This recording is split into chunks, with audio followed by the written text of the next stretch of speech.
see you. Avatar: Fire and Ash is now streaming on Disney+. It's the film critics are calling the best Avatar yet. Yeah! Go, go, go, go! A true epic and completely jaw-dropping. This is the only pure thing in this world. Return to Pandora on Disney+. It will be an adventure for the whole family. And watch the Oscar-winning phenomenon at home. This is sick! Avatar: Fire and Ash, now streaming on Disney+. Rated PG-13. When you need to build up your team to handle the growing chaos at work, use Indeed Sponsored Jobs. It gives your job post the boost it needs to be seen and helps reach people with the right skills, certifications, and more. Spend less time searching and more time actually interviewing candidates who check all your boxes. Listeners of this show will get a $75 sponsored job credit at Indeed.com/podcast. That's Indeed.com/podcast. Terms and conditions apply. Need a hiring hero? This is a job for Indeed Sponsored Jobs. Many people associate mythology with only the Greeks and Romans. After all, those two civilizations have supplied the most famous myths and gods in history. It's important to remember that all cultures and regions have their own mythologies. That is true for the sophisticated Mayan and Aztec civilizations that developed in Mesoamerica. Mesoamerica is a geographical area that covers most of what is now Mexico, Guatemala, Belize, and other parts of Central America. Even though the early Mesoamerican cultures from which the Mayas and Aztecs emerged differed in many ways, they encountered one another often because of trade, migration, and conquest.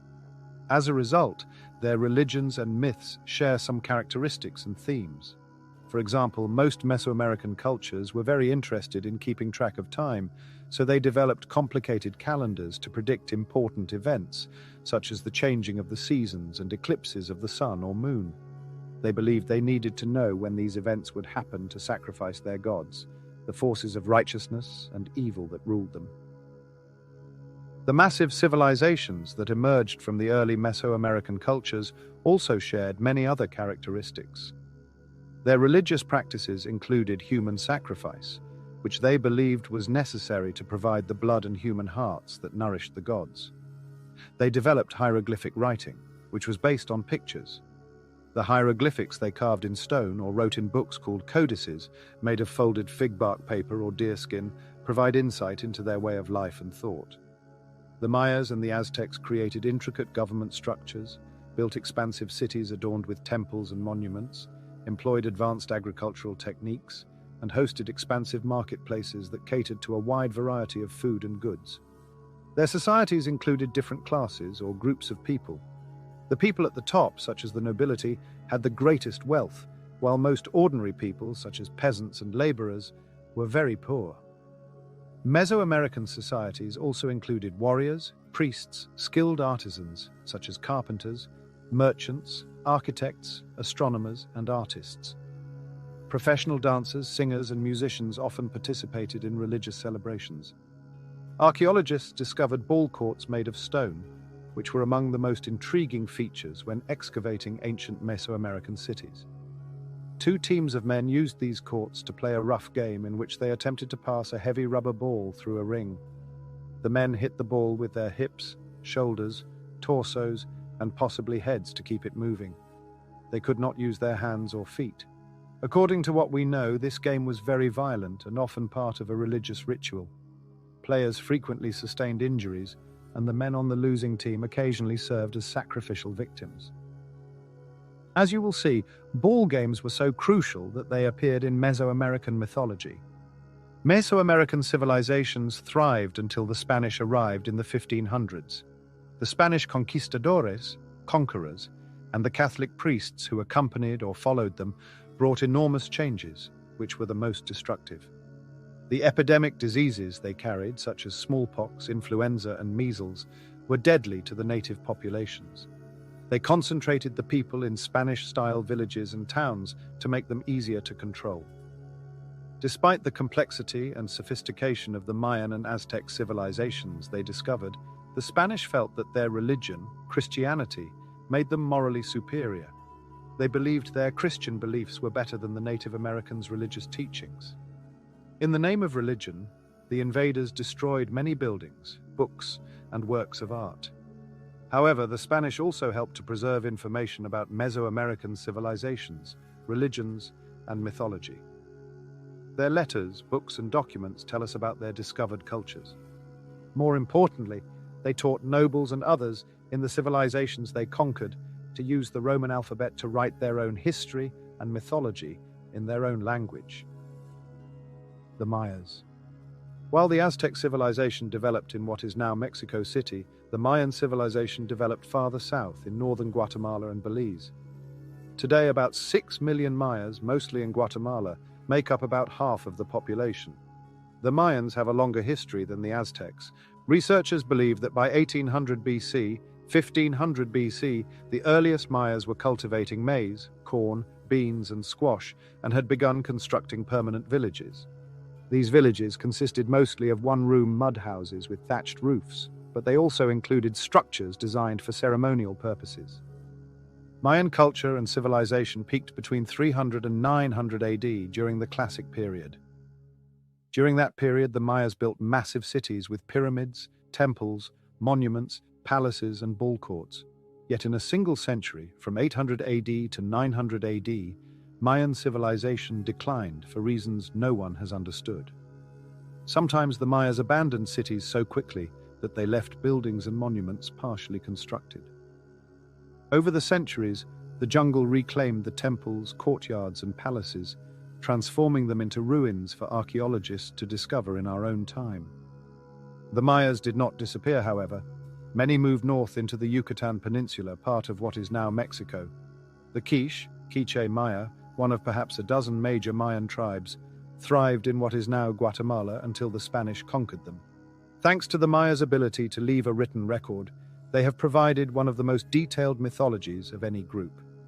Archaeologists have found written accounts of their history, rituals, and myths in hieroglyphics, carved into stone pillars, doorways, and stairways.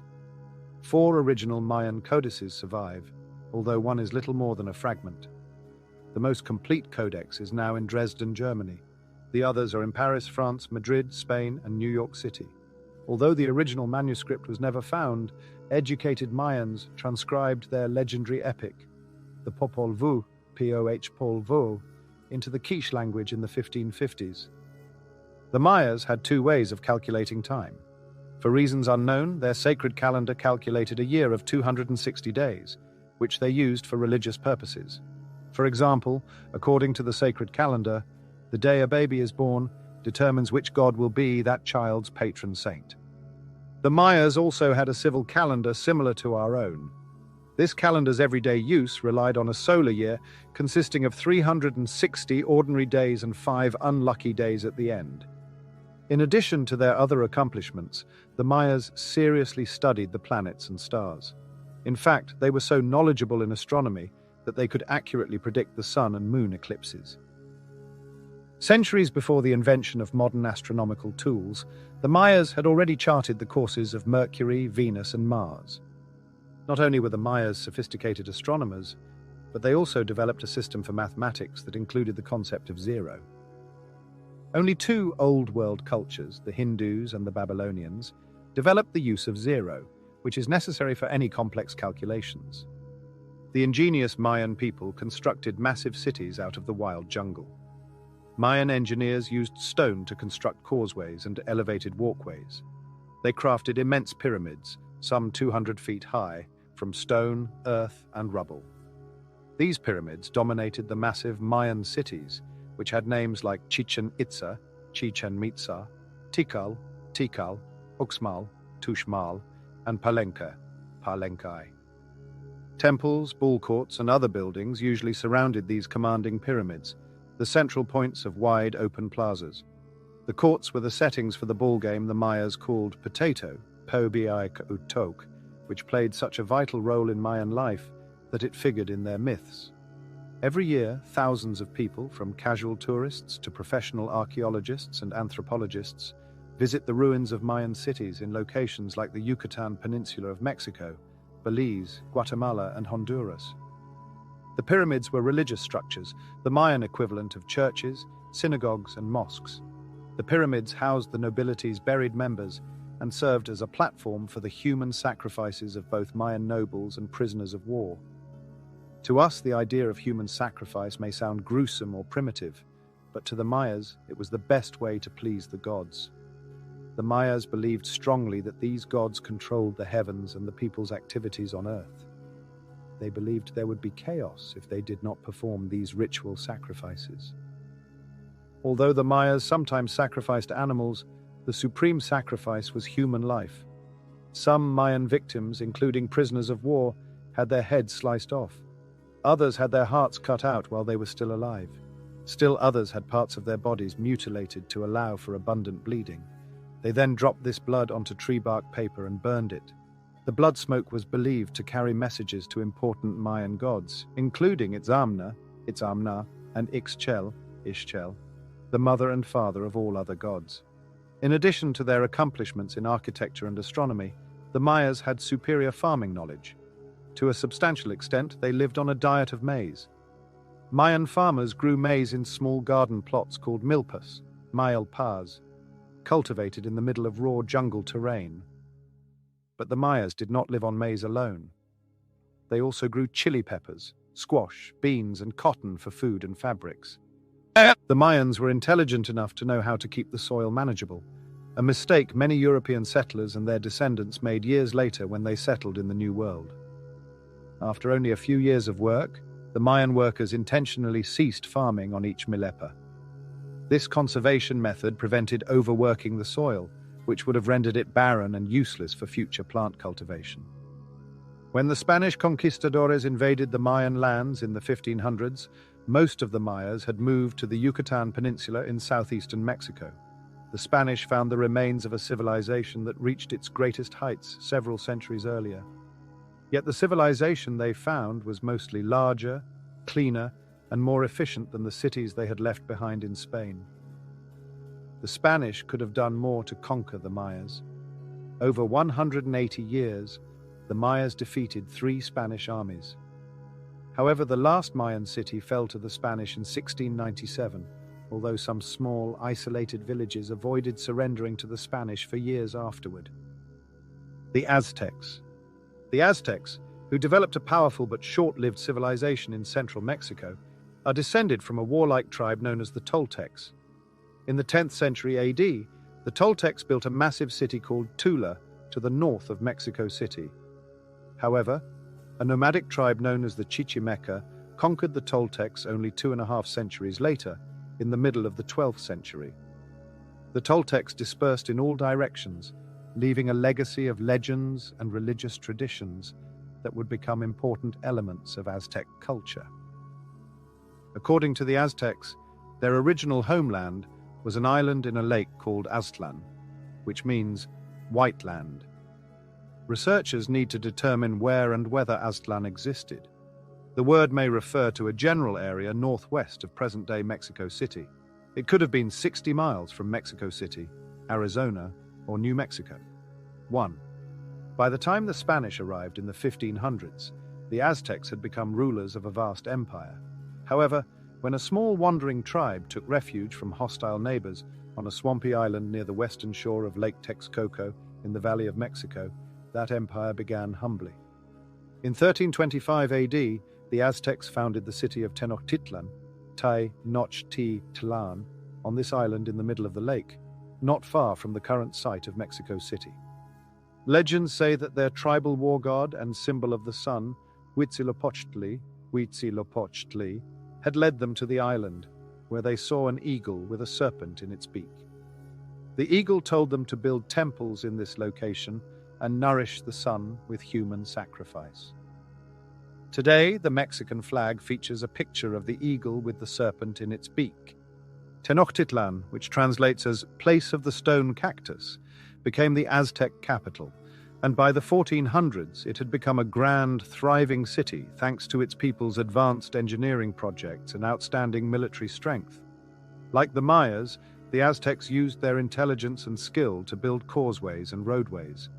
They found it necessary to construct causeways to connect their island city to the mainland. In addition, they dug canals and aqueducts to transport freight and people.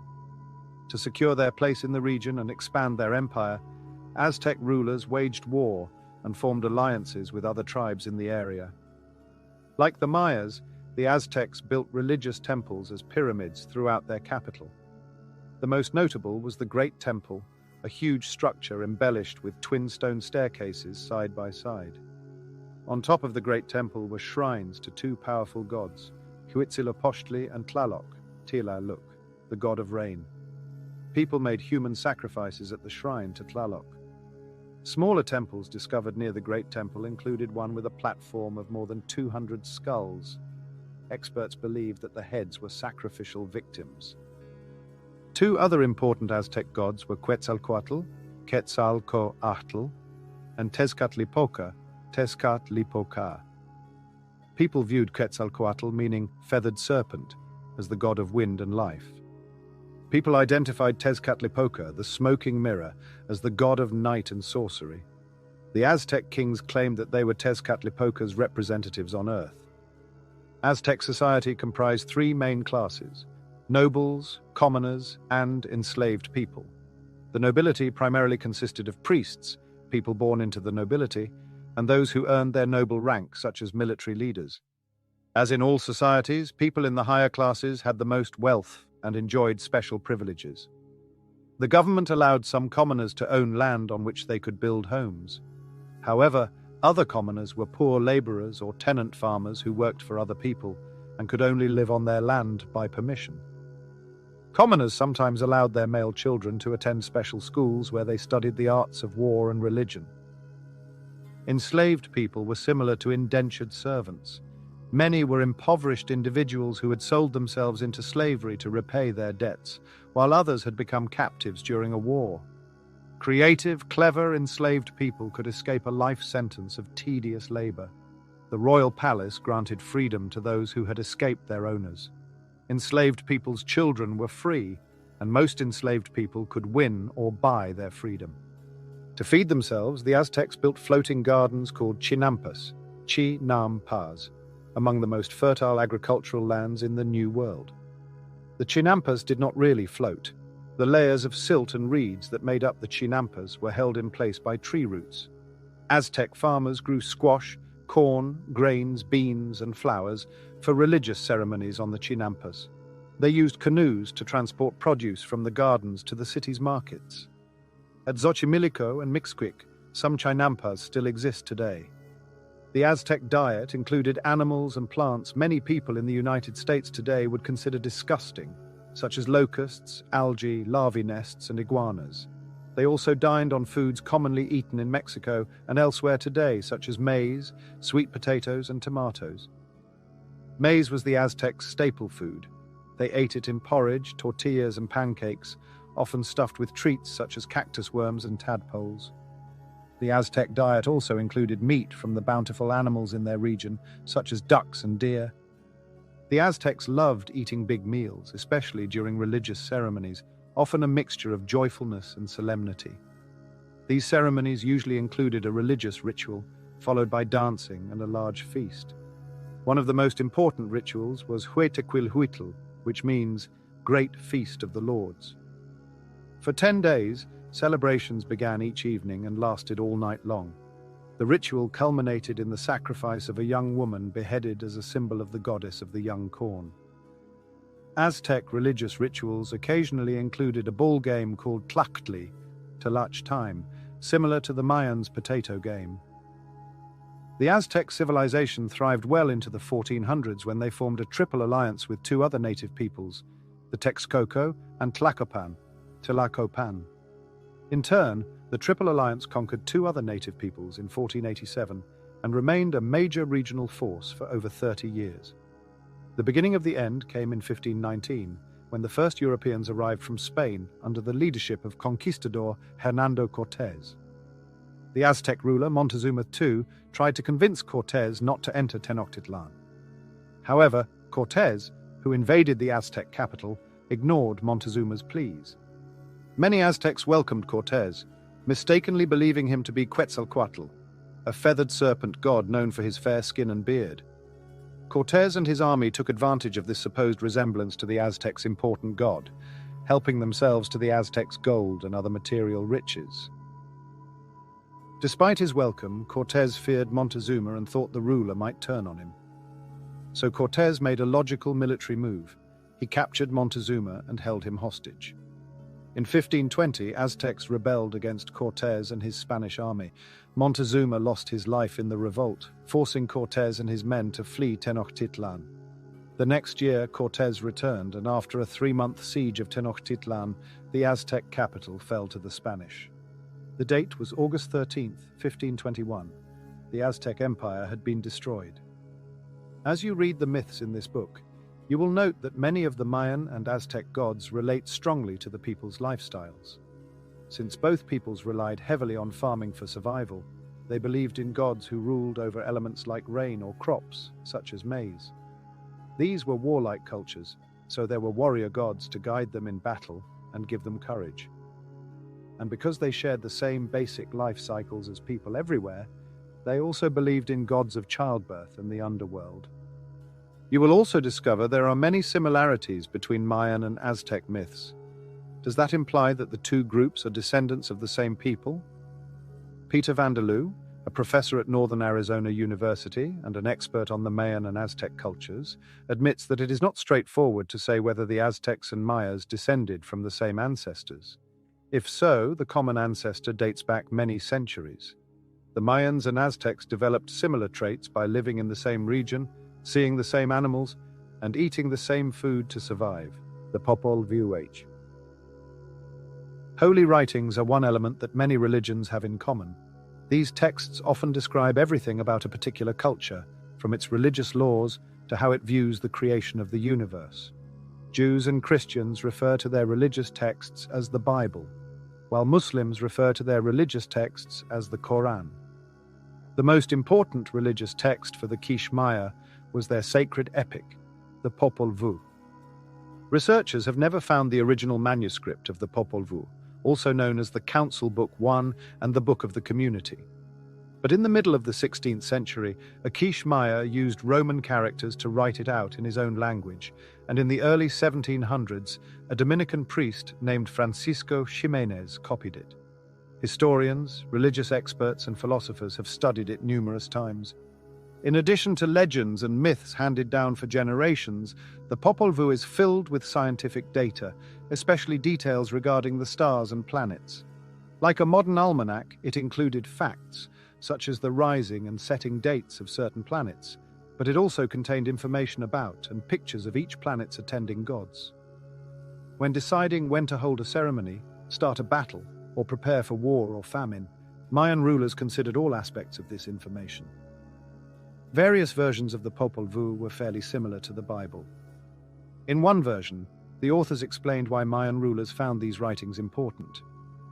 They knew whether war would occur. Everything they saw was clear to them. Whether there would be death, or whether there would be famine, or whether quarrels would occur, they knew it for certain. Since there was a place to see it, there was a book. Council Book was their name for it. All cultures base their mythologies on stories about the world's most fascinating mystery, the creation of the universe and its human population. According to the Quiche Maya holy book, the Popol Vuh, the following myth explains how creation occurred. Before humans, animals, grass, trees, and rocks were created, there was only the sky above and the ocean below. There was not even any light or sound. However, gods called creators lived deep in the ocean, hidden under layers of green and blue feathers. The creators were sick of living in the bleak darkness under so many layers, so one day they got together and planned to fill the vast voids of the cosmos. They called out, "Let creation begin, let the void be filled, let the sea recede, revealing the surface of the earth. Earth, arise, let it be done." And so the earth, with its hills, streams, lakes, and trees, rose up from the sea. At first, the creators were thrilled with their rolling hills, rushing streams, and handsome cypress trees. However, although the new world was beautiful, it was also painfully quiet. So the creators used their skills to make animals, such as deer and birds. Then the gods commanded, "You, the deer, sleep in the canyons along the rivers. Be here in the meadows, in the thickets, in the forests. Multiply yourselves. You will stand and walk on all fours. You, precious birds, your nests, your houses are in the trees, in the bushes. Multiply there, scatter there. in the branches of trees, the branches of bushes. Hey, man! The creators were very pleased with the animals, but there was still a problem. The gods desired praise for their exceptional efforts and admiration for their creations. Though they could squawk, squeal, and make other illiterate sounds, animals could not praise their creators verbally. The creators became disheartened by the limitations of their work. Therefore they commanded, "We will not take away from you what we have given you. However, since you cannot praise or love us, we will create other beings capable of doing so. These new creatures will challenge and rule you. It is your destiny that they will tear apart your flesh and eat it. Let it be done."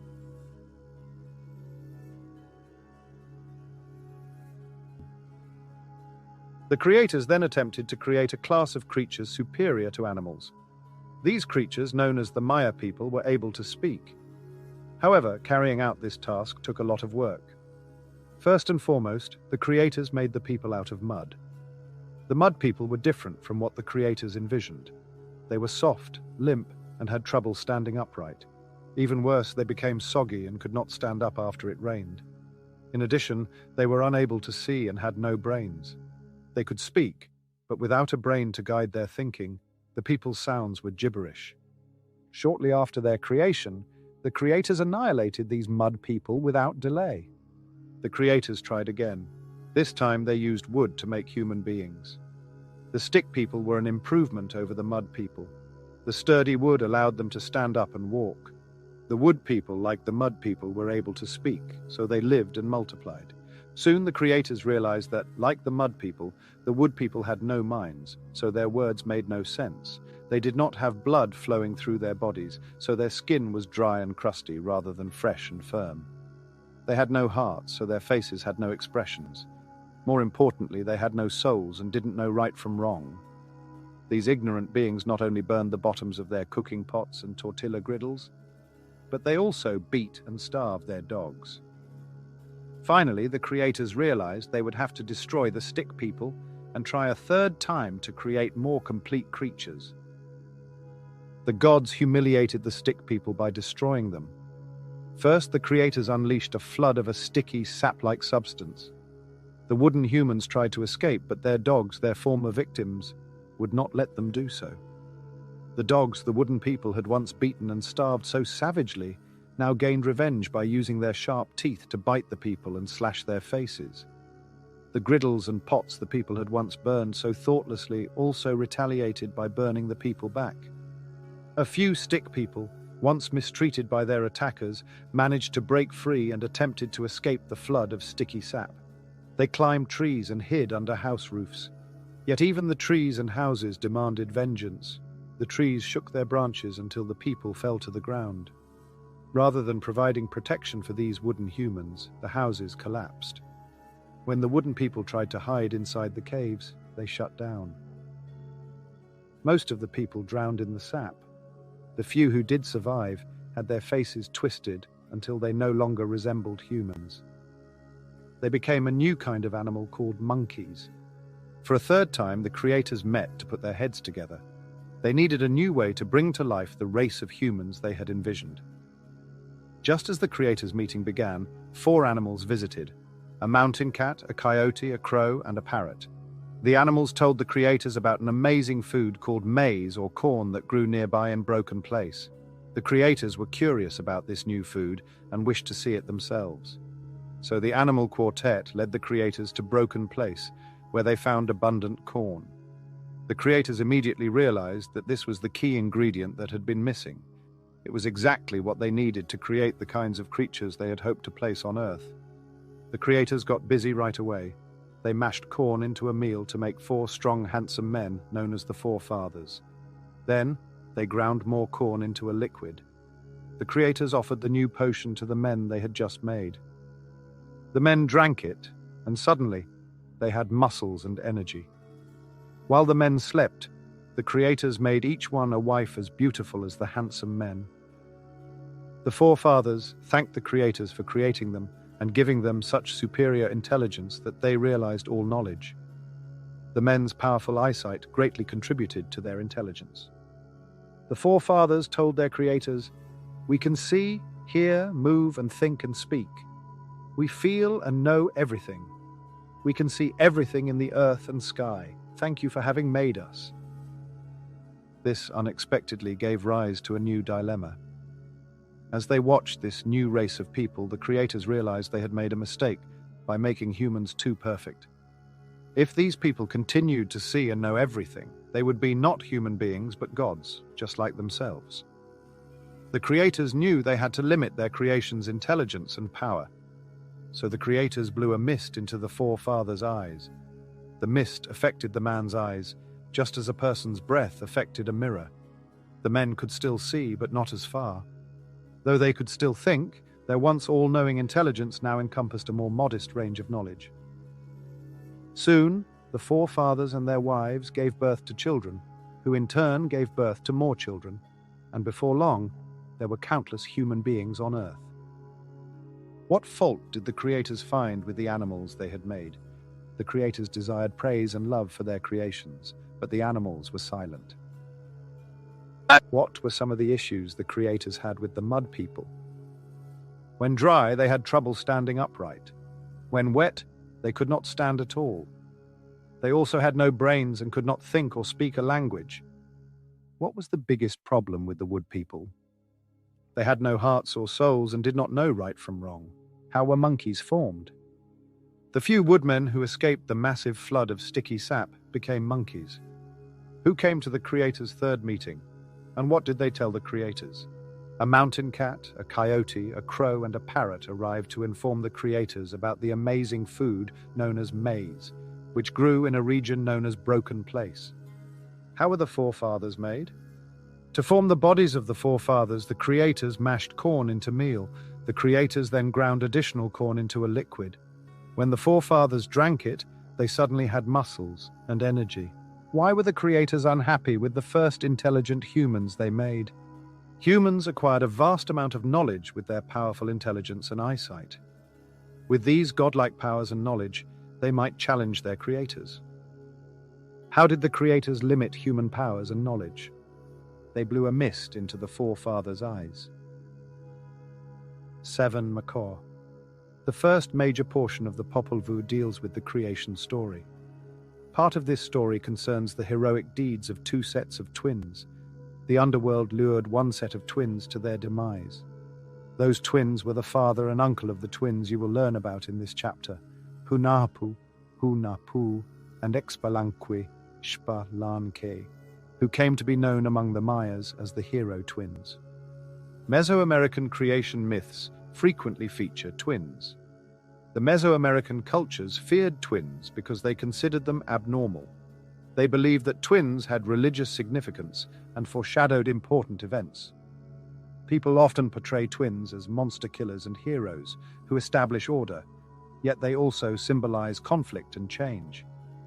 The hero twins' tales unfold amid Popol Vuh's creation story, following the destruction of the stick people, but before the gods met with the four animals who proposed the creation of humanity from corn. This tale only makes sense if the proper time frame is considered. And despite the hero twins' adventures occurring in the middle of the creation myth, experts consider the following story to be a separate myth in its own right. In the Popol Vuh, the hero twins go down to the underworld to avenge the murder of their father and uncle. But first, they challenge a conceited bird named 7 Macaw, who claims to be the sun. A macaw is a large, showy parrot with a curved bill and long tail found throughout Central America. The macaw's feathers are a rainbow of vivid colors. The twins know that 7 Macaw is not the sun, and they think it is their destiny to fight and destroy this bird so that the real sun can take its rightful place in the sky. They also take on 7 Macaw's 2 sons, who cause their own kind of trouble. Between the time that the earth had emerged from the sea and the sun had risen in the sky, there lived a macaw named Itzamye, translated as 7 Macaw. 7 Macaw had an extremely high opinion of himself. Because his eyes were gemstones and his teeth shone like the sun itself, he was convinced that, in fact, he was the sun.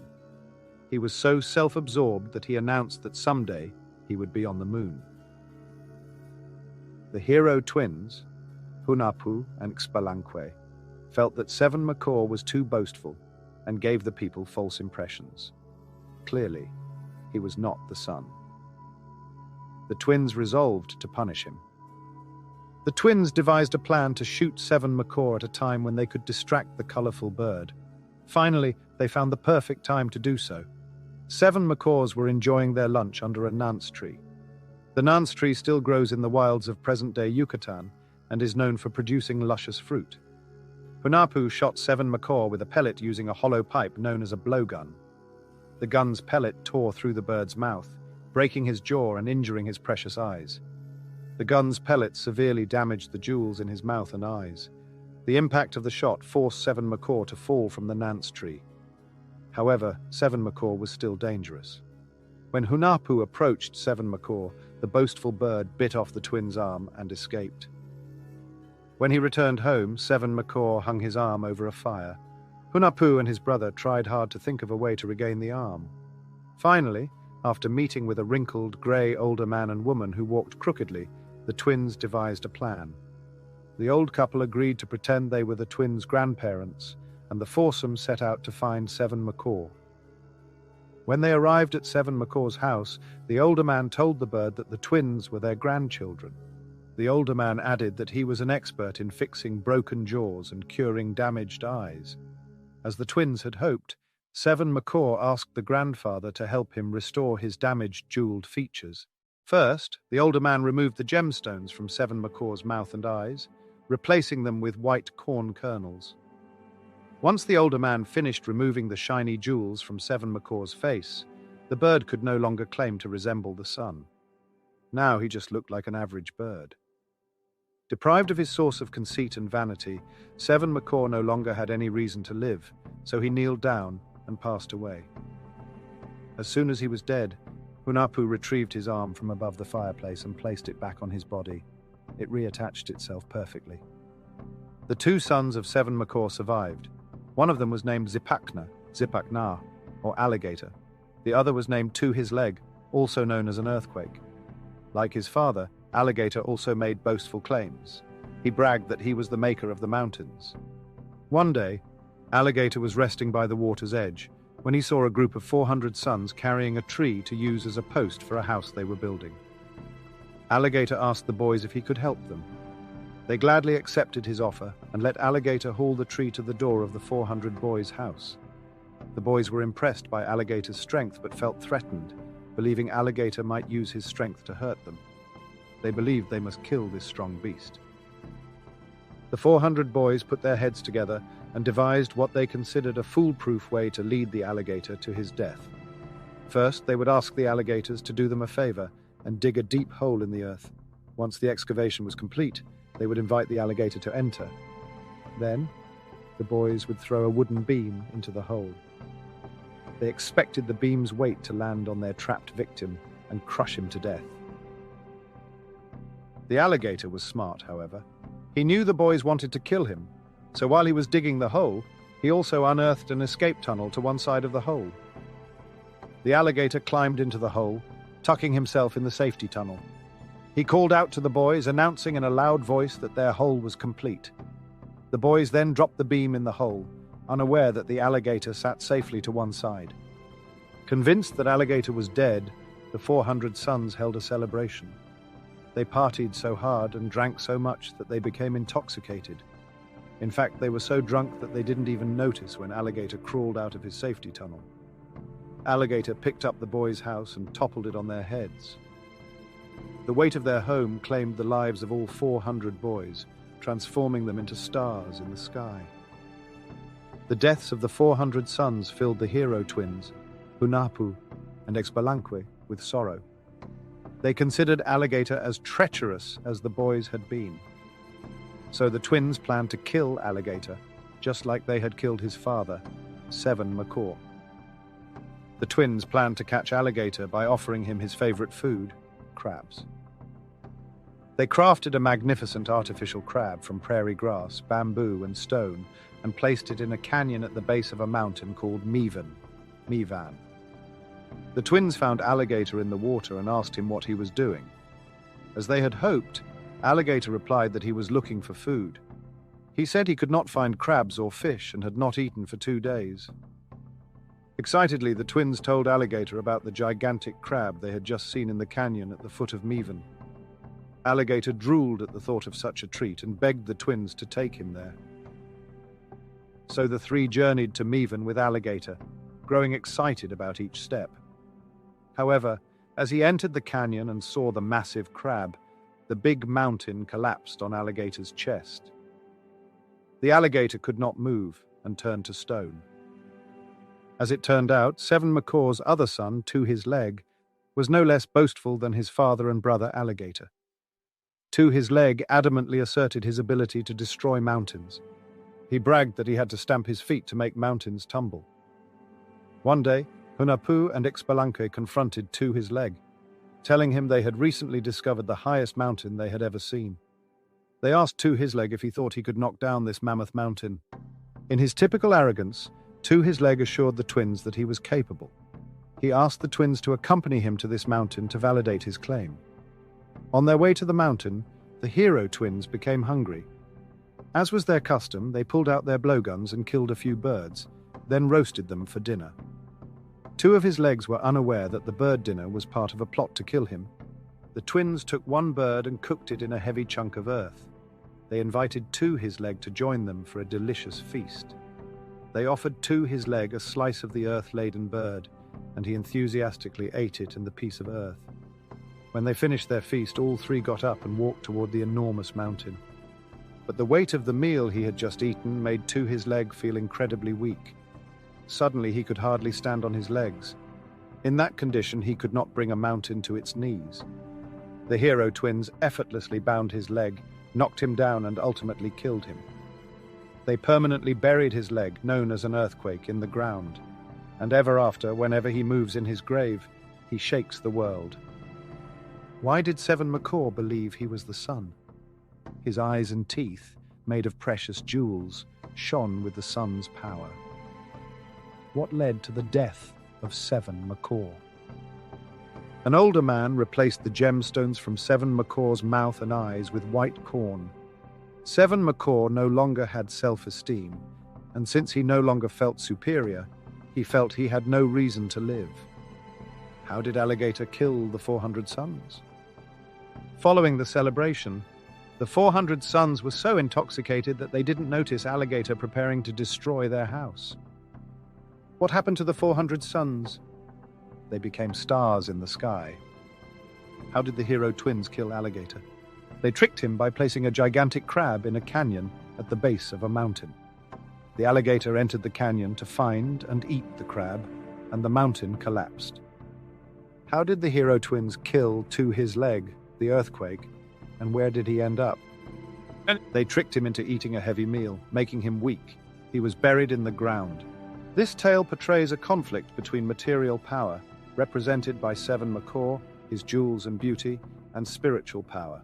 In other words, Seven Macaw brightened a dark world with his beauty.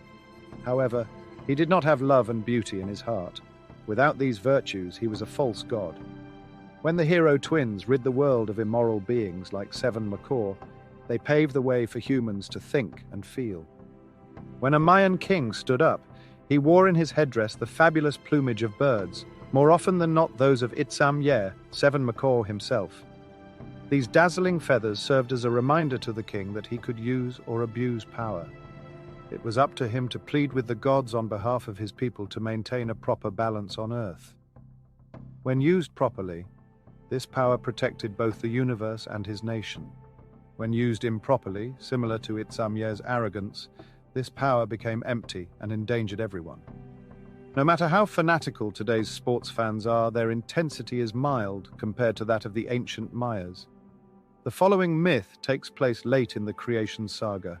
It focuses on the heroic actions of the hero twins, Hunahpu and Xbalanque, as well as their father and uncle, Hunahpu, Hunahpu, and Vukub Hunahpu.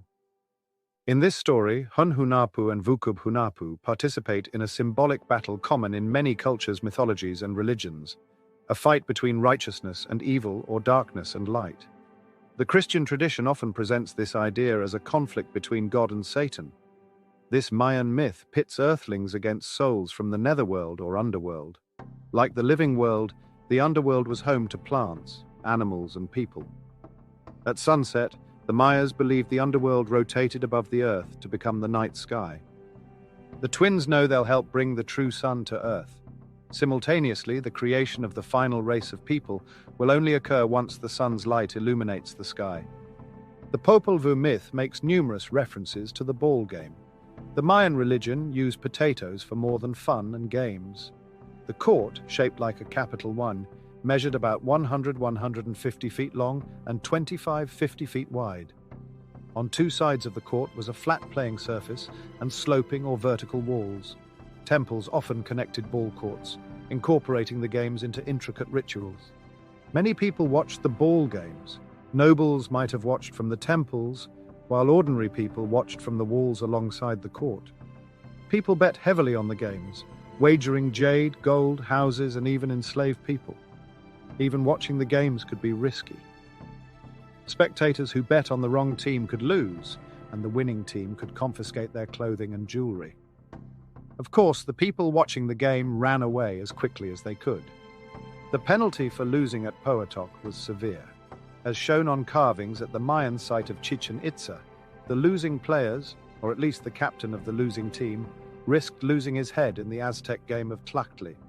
Unsurprisingly, the Mayan term for the ball court was home. Hom is also the Mayan word for graveyard. In ancient Quiche Maya land, there was a set of boy twins named Hunahpu and Hunahpu. Their names refer to dates on the Mayan calendar. Hun represents 1 Hunahpu, and Vukub represents 7 Hunahpu. The boys loved playing potato on a ball court that happened to be located on a path to the netherworld, or land of the dead. The boys named this netherworld Xibalba Xibalba, meaning place of fear. The boys enjoyed a reputation for being the toughest potato competitors in the land. They had the best-made arm and leg guards and the strongest helmets, so they never injured themselves. In fact, the twins were so skilled at making the most challenging hip shots that they never lost a game. However, their constant playing disturbed the Lords of Death, who lived in Xibalba and had names such as One Death, Bone Scepter, Blood Gatherer, and Pus Master. The lords were annoyed by the constantly resounding thumps of the bouncing balls and punished the twins with death. In Xibalba, the lords sent 4 owl messengers to attract the twins and challenge them to a potato game. The owls led the twins down to Xibalba, despite their mother's pleas to decline the challenge. Making the trip to the underworld was challenging. The road to the land of the dead was an obstacle course filled with dangerous hazards.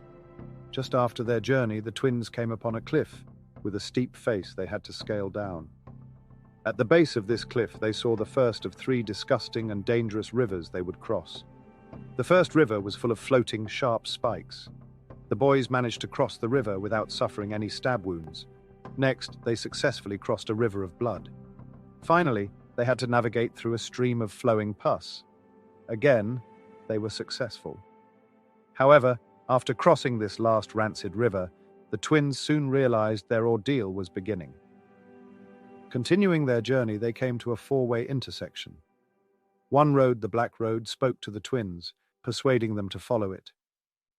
Hunahpu and Hunahpu followed the road's instructions. Eventually, they came to Xibalba's throne room, where they saw sitting figures who, they thought, must be the Lords of Death. The twins greeted these imposing figures, but the figures did not answer. The twins then realized the figures were only wooden mannequins, or statues, dressed to look like the Lords of Death. The Lords of Death had tricked the twins into thinking they were foolish. When the Lords finally stopped laughing at their prank, they offered the twins a bench where they could sit and rest. As soon as they sat down, Hunahpu and Hunahpu realized they had fallen victim to another deception. The bench was a slab of fiery hot stone commonly used for cooking. In pain, both boys jumped off the bench and danced around, but nothing they could do helped. The Xibalbans began to shriek with laughter as strongly as they had ever laughed before. Once they had calmed down, the Lords of Death instructed the boys to enter the house, where they would receive a torch and a cigar. Hunahpu and Hunahpu did not realize it, but these items were to play an important part in their next test. This test required the boys to keep their cigars and torches lit all night. yet there needed to be more fuel to keep either light on for a very long time. The Lords of Death sentenced the twins to death because they couldn't complete the assigned task. The next day, the lords cut off the twins' heads and buried their bodies under the ball court in Xibalba. To prove their victory, the Death Lords took Hunahpu's head and stuck it in an old dead tree as a trophy. Suddenly, a miracle happened. The desolate tree began bearing fruit. It began to sprout calabash gourds, a fruit similar to squash. Even Hunahpu's head transformed into a calabash gourd. A young underworld maiden named Xbalanque, Shkihek, or Blood Woman, heard of this magical tree and journeyed to see it. Taking in the tree's charm, Xbalanque reached out her hand to pick a gourd. As soon as she did, Hunahpu's head, disguised as a gourd, spit into it. The spit, disguised as Hunahpu's saliva, caused Xbalanque to become pregnant. When Xbalanque's father noticed his daughter was pregnant, he insisted on knowing the baby's father's name.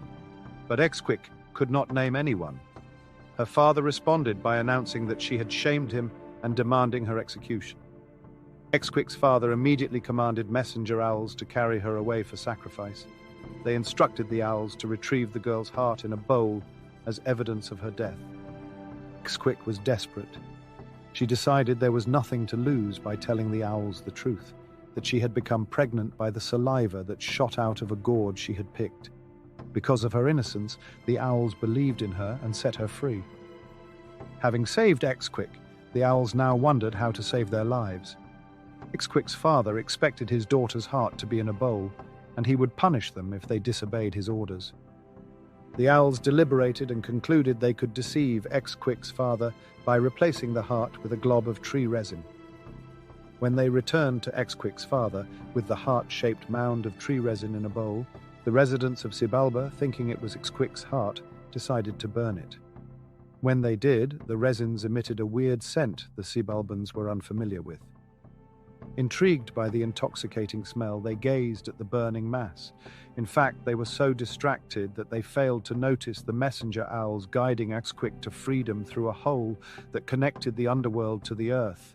Xbalanque had escaped, fooling all the Xibalbans in the process. After reaching Earth, Xbalanque first visited Xmucain, the mother of the dead twins. Xbalanque convinced Xmucain that she was Hunahpu's widow and was carrying his child. Soon, however, Xbalanque realized she was carrying two children. Xbalanque gave birth to the hero twins, whom she named Hunahpu and Xbalanque. As they grew, these new twin boys wanted to be excellent gardeners. There was one major problem. They needed to improve their gardening. Every time they cleared away weeds and brush, wild animals brought more back. The boys kept trying to catch the guilty animals without much luck. Finally, they caught a rat and tried to choke and burn it to death. However, the rat begged the boys to let it go. The rat said he would tell them a special secret if they did. The boys agreed that hearing this secret was worth the rat's life. The rodent warned the boys that they were wasting their time gardening. He told them the story of their father and uncle, twins and excellent ball players. Hunahpu and Xbalanque shared their father and uncle's dream of excelling as ball players. So the twins took the rat's advice and became two of the best ball players. Why did the Lords of Death call the first twins down to Xibalba? The twins were making too much noise while playing. Potato. What 3 tests did the hero twins pass to see the Lords of Death in Xibalba? They had to cross 3 disgusting rivers. Spikes floated in one, while blood and pus filled the other 2. Name 2 ways the Lords of Death fooled Hunahpu and Hunahpu. The Lords of Death dressed up mannequins to resemble themselves. Then they instructed the twins to sit on a bench, a hot stone commonly used for cooking. Why were the hero twins sentenced to death? After losing a challenge to keep their cigars and torches lit, the Lords of Death killed them. What happened to Hunahpu's head? The Lords of Death placed it in a dead tree as a trophy. Then it took on the form of a calabash gourd. How was Xbalanque's father fooled by the messenger owls? The owls put tree resin in a bowl and claimed it was Xbalanque's heart. What initially attracted the second set of twins? The twins wanted to be gardeners. How did the twins discover their destiny as outstanding ball players? A rat they had captured in their garden told them they should play ball instead of spending their time gardening. Modern religions and ancient myths share a fascinating similarity in that they frequently establish their morals and virtues amid war and intense conflict. Sometimes the term war is literal. The Old Testament is filled with battles involving the Jews and their enemies, such as the Philistines or Babylonians. The New Testament chronicles clashes between early Christians and the Romans. The ancient Greeks interpreted their myths and messages through the Trojan War's battles and skirmishes. For the ancient Romans, such conflicts consisted of mortal combat set up between gladiators and wild animals in courses. And the Mayas? Their stories of death, defeat, evil, and goodness become clear on another battlefield, the sports court. Many sports writers today consider the football gridiron a battlefield, but the ancient Mayas' ball court was also a setting for warplay. Of course, the penalty for losing the Mayan game of potato was far more severe than losing the Super Bowl today. By today's standards, it would also be considered inhumane. Linda Shale is a professor at the University of Texas at Austin, and Peter Matthews is an associate professor of archaeology at the University of Calgary in Alberta, Canada. In their book, The Code of Kings, Skeel and Matthews write, "The ball game was a metaphor for life and death, an arena in which players worked out fate and confronted chance.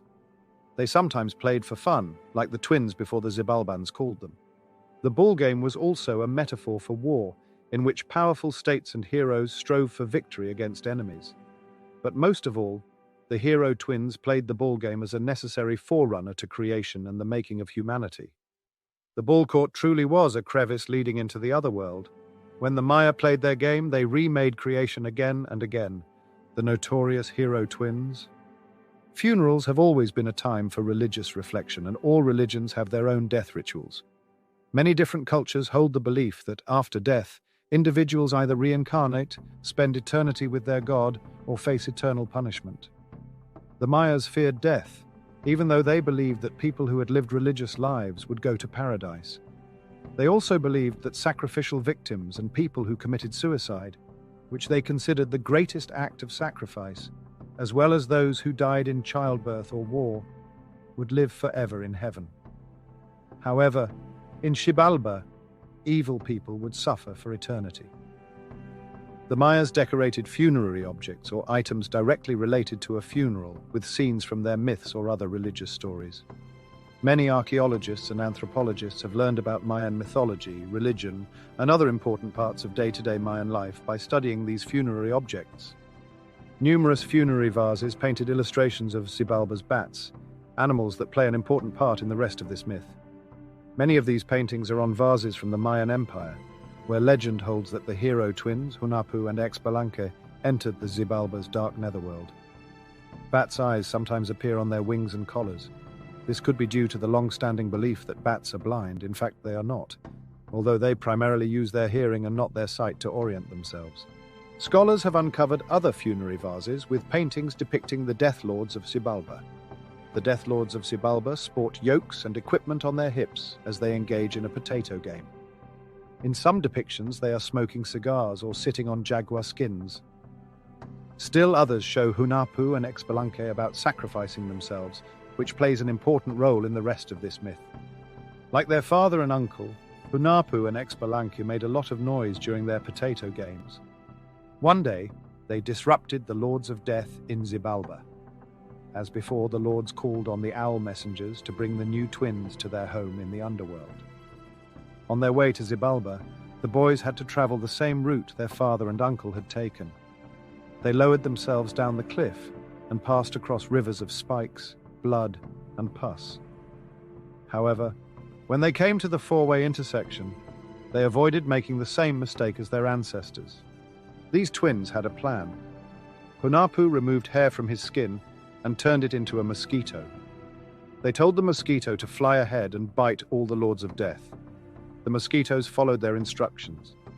First, he bit the wooden mannequins dressed as the Lord of Death. When the mannequins did not react, the mosquitoes knew they were not real people. Therefore, the mosquito continued to search until he found the actual Death Lords. Then he bit one after another. Each Death Lord would cry out in pain upon receiving a bite. Standing closest to the one bitten, the Lord of Death would call out the bitten Lord's name and ask him what the matter was. For instance, immediately following Pus Master's bite, Blood Gatherer asked, "What is it, Pus Master?" The Death Lord beside Blood Gatherer questioned, "What is it, Blood Gatherer?" This process persisted throughout the entire Lords of Death lineage.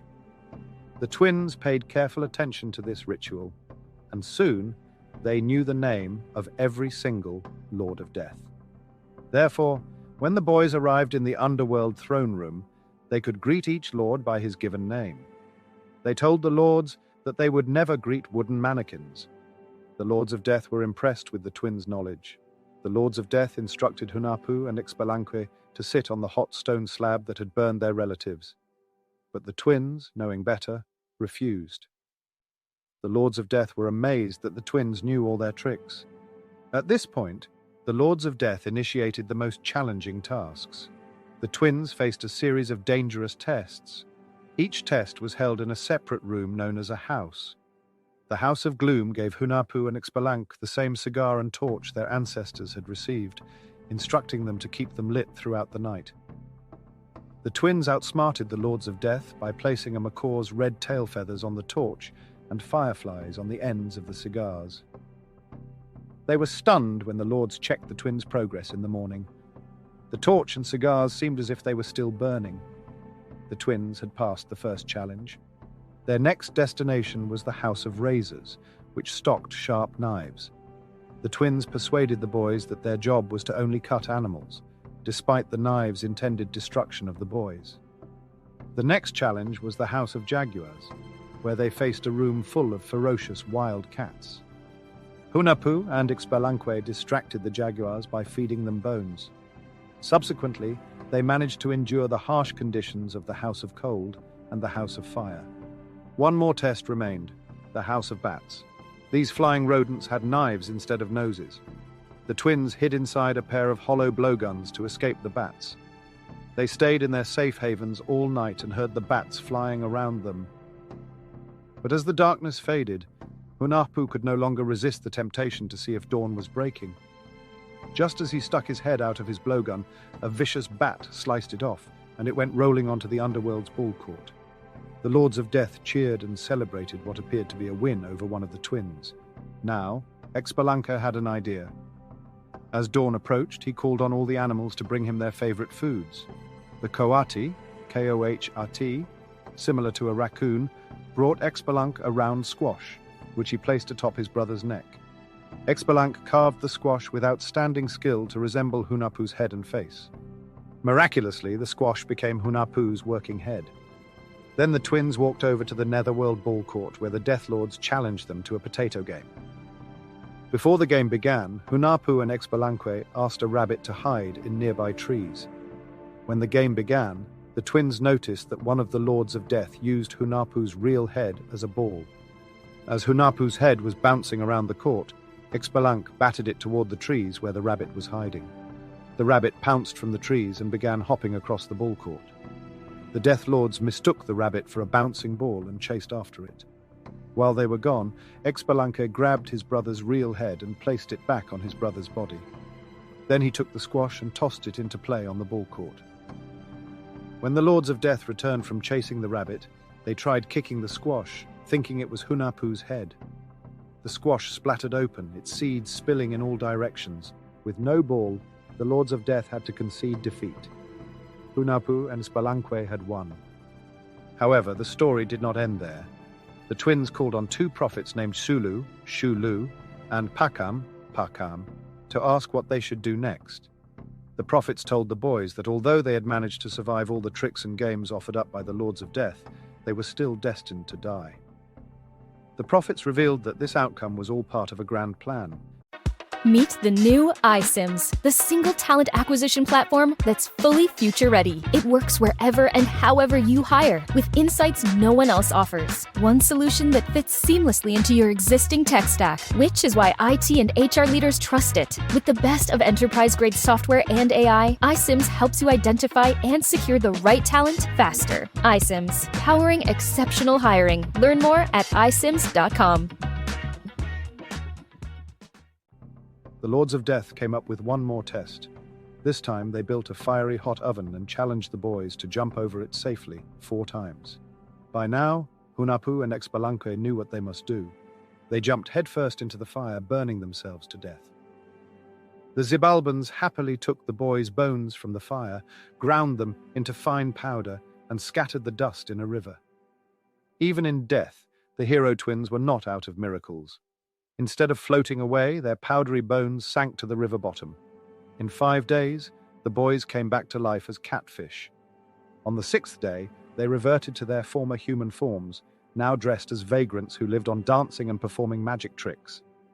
Word of these 2 unknown vagabonds' performances reached the Lords of Death, who announced that they wanted a special show just for them. So the hero twins danced and performed supernatural tricks in the Lords of Death palace. One Death Lord asked the twins to sacrifice a dog and bring it back to life. They accomplished that trick easily. A second Death Lord gave them the order to perform the same act on a human being. Xbalanque cut off Hunahpu's head, dug out his heart, and then commanded him to stand up. He did so easily, and the Xibalbans were amazed. Then the Death Lords called for an even more daring trick. They begged to be sacrificed. Hunahpu and Xbalanque complied with the instructions. They sacrificed the 2 Death Lords, following the same ritual they had used with the dog and Hunahpu. However, this time, they did not bring their victims back to life.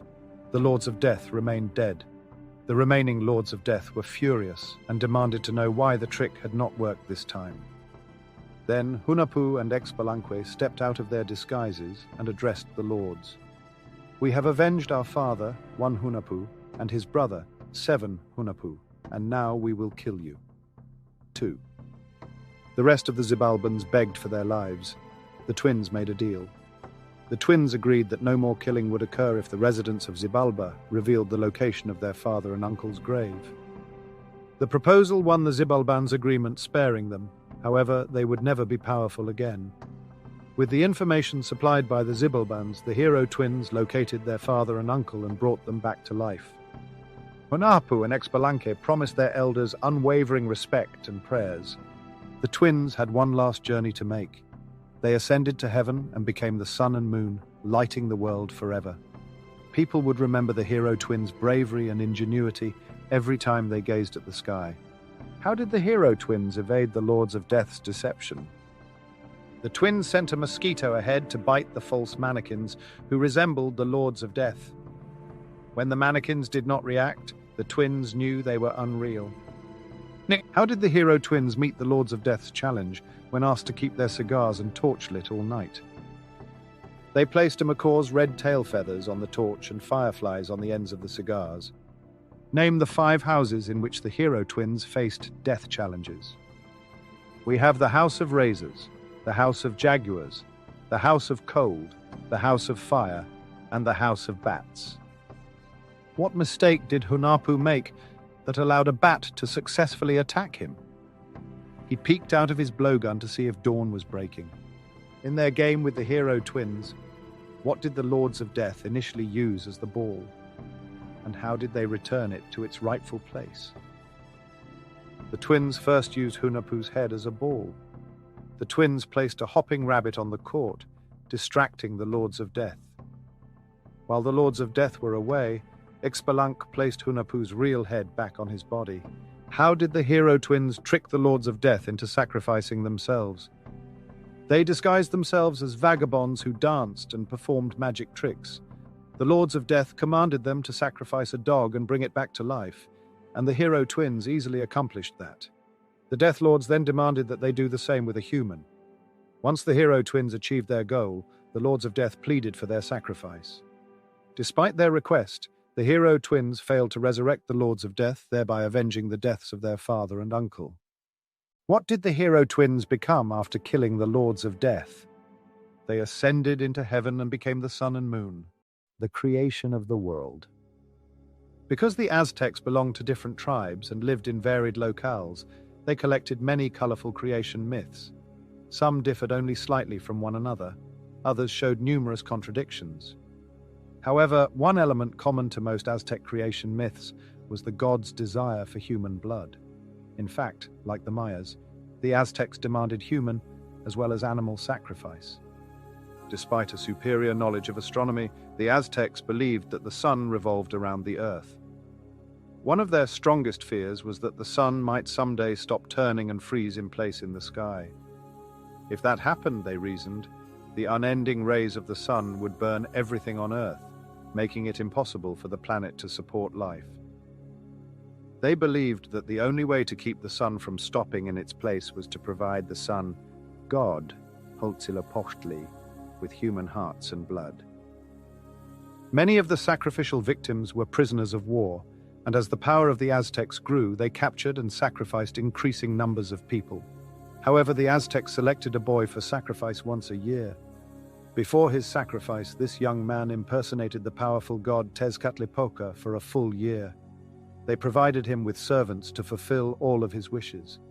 He received music and religion training, and he wore the best clothes. 4 virgins, who sang and danced with him around the city, married the boy a month before his sacrifice.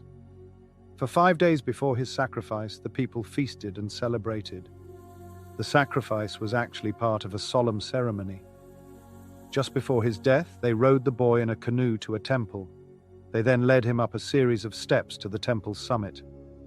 As he walked up the stairs, he played, then destroyed a series of ceremonial flutes. A group of attending Aztec priests tied the boy to the altar at the top and cut out his heart, offering it to the sun to keep the celestial body moving through the heavens. According to the ancient Aztecs, the world we live in today is not the only world that ever existed. At least, that is true. Before the creation of our current world, the Aztecs believed there were 4 worlds known as suns. Despite the creation of the 4 worlds, there was still room for improvement. The first world began when the powerful god Tezcatlipoca transformed himself into the sun.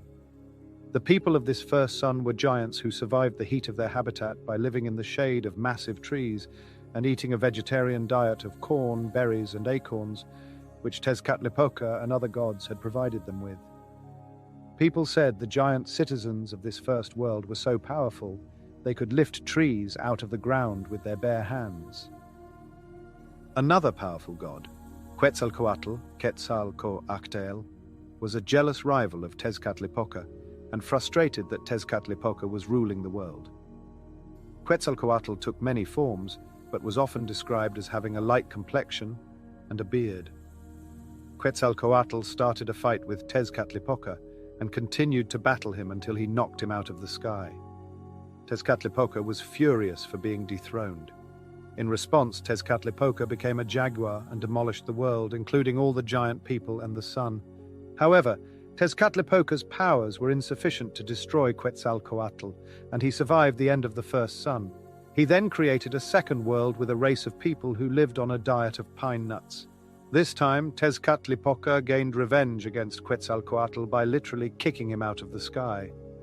Tezcatlipoca then unleashed a powerful wind, sweeping away the sun and shining brightly.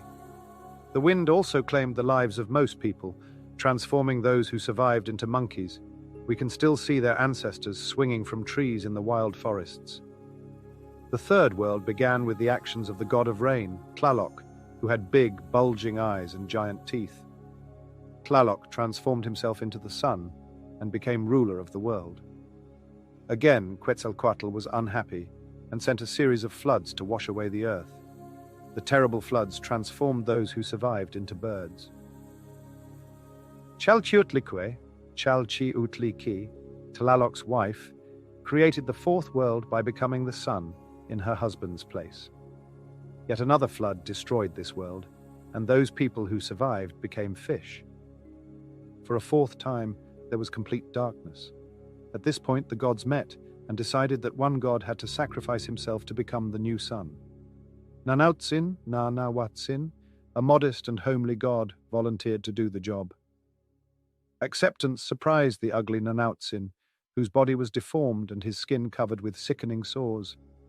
The other gods had always treated him like an outcast. Nanautzin, on the other hand, confessed that he would be pleased to be useful and sacrifice himself if it meant bringing a fifth world into existence. The gods considered Nanautzin's offer, but agreed that the job was too big for just one god to accomplish. a handsome, wealthy god, volunteered to join Nanautsin in self-sacrifice, and the rest of the gods accepted his offer. Over the next several days, the gods built a stone pyramid with a bonfire. They requested that the handsome god jump into the fire. He tried 4 times but lost his nerve each time and backed away from the scorching flames. Finally, he told the other gods he could not keep his promise. Then, the gods asked Nanautsin to leap into the raging bonfire. Nanautsin mustered up all his courage and sprang into the searing flame. As his body burned, the sun began to light up the sky. Seeing the power Nanautsin had displayed, the rich god decided that he must somehow find a way to imitate Nanautsin's bravery. So he too jumped into the blaze. Still, Nanautsin received the most glory from the other gods because he never acted cowardly during the episode. Although there is now a life-giving sun in the sky, the earth does not exist as we know it today. All that existed between the heavens and the water below was a huge monster goddess named Tlaltecuhtli, Tlaltecuhtli. She was a vicious beast, with several mouths all over her body, all filled with sharp teeth. Tlaltecuhtli ate anything in her path. The 2 mightiest gods, Quetzalcoatl and Tezcatlipoca, agreed they could not create the earth with this hideous monster around. They told each other they must find some way to stop that goddess from destroying everything they created. Then they came up with a plan. They transformed into giant snakes, engulfing the world around Tlaltecuhtli. Together, they pulled, stretching Tlaltecuhtli until her body broke in 2. The top half of her body, including her head, became the earth. The breaking force tossed her bottom half into the air, creating the heavens. To thank Tlaltecuhtli for her sacrifice, Quetzalcoatl and Tezcatlipoca gave her a special gift.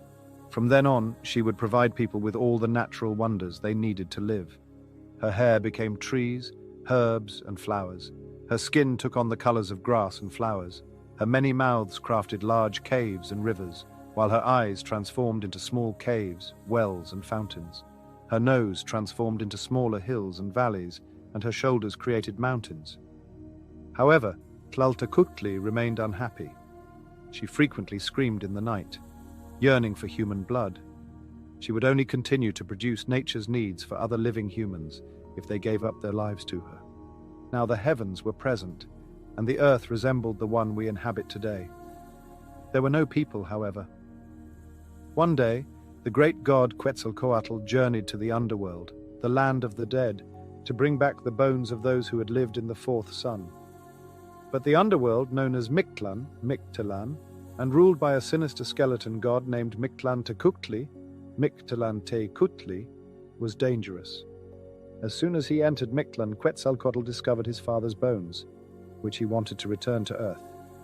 The mischievous Mictlantecuhtli was not going to make this easy. Quetzalcoatl was about to leave Mictlan with his father's bones, but Mictlantecuhtli's servant stopped him and ordered him to leave them where they were. Quetzalcoatl did not know what to do, so he asked his animal spirit form, a Nahual, to advise him. The Nahual told Quetzalcoatl to pretend to leave the bones. Then, once the servants returned to their master, he would pack the bones and take them with him. Quetzalcoatl followed his Nahual's instructions. Carefully, he wrapped up the bones and set out for the earth. However, Mictlantecuhtli was not yet through with his adversary. He demanded that his servants dig a hole to trap Quetzalcoatl. Quetzalcoatl tumbled and fell into the hole, making a hurried escape. A flock of vicious birds appeared, scaring him and causing him to drop the bones. Upon landing, the birds ferociously pecked at Quetzalcoatl's treasured package, shredding the wrapping and shattering the bones into powdery pieces. In distress, Quetzalcoatl called out to his Nahual again.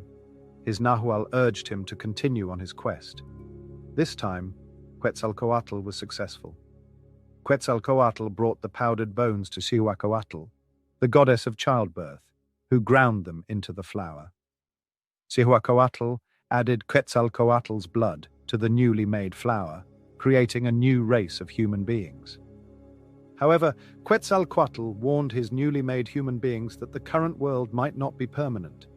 Should the people turn evil, this world would eventually face destruction. How many worlds existed before the creation of the current one, according to this creation myth?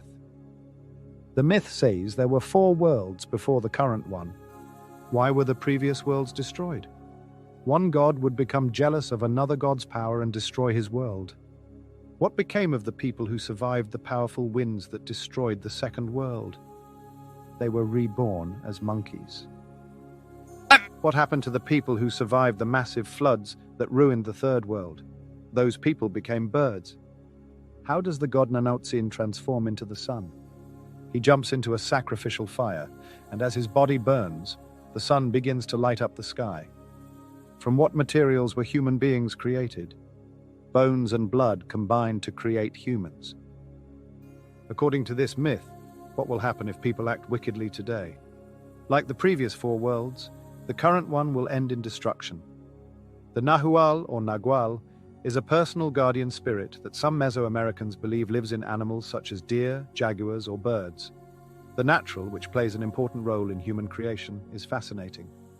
Aztec literature, however, is one of many sources for this concept.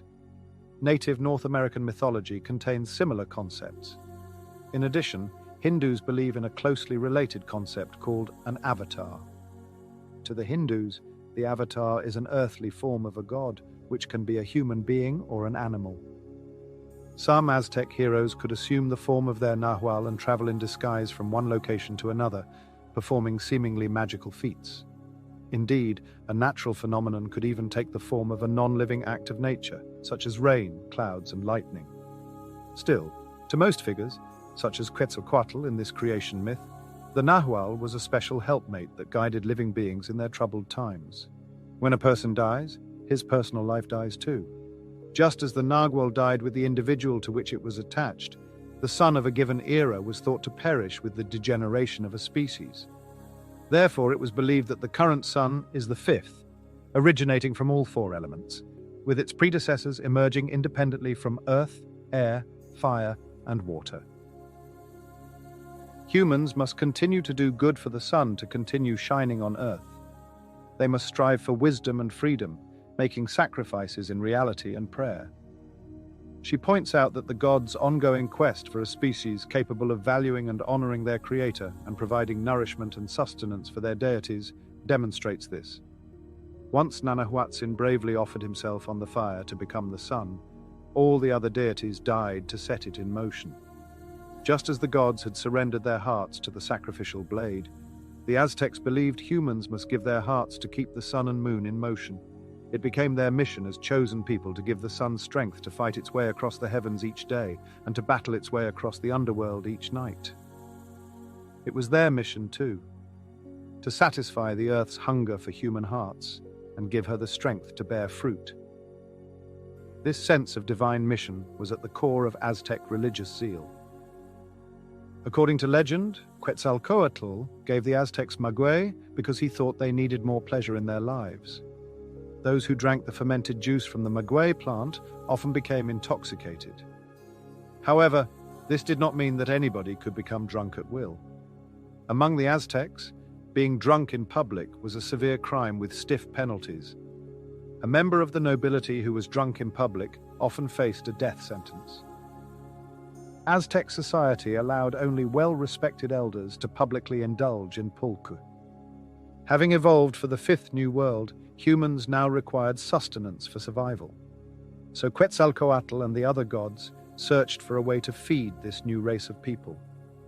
One day, Quetzalcoatl spotted an ant carrying a big kernel of maize. He knew that this unusual food would be ideal for feeding humans. Quetzalcoatl wanted to know where the ant got the corn. At first, he asked the ant, but he refused to answer. However, after repeated questioning, the ant agreed to take the god to where the corn grew, Mount Tonacatepetl, Tonacatap-itel, or the Mountain of Sustenance. Then Quetzalcoatl transformed himself into an ant. In this manner, he could trail the other ant into tiny spaces, potentially concealing the maize.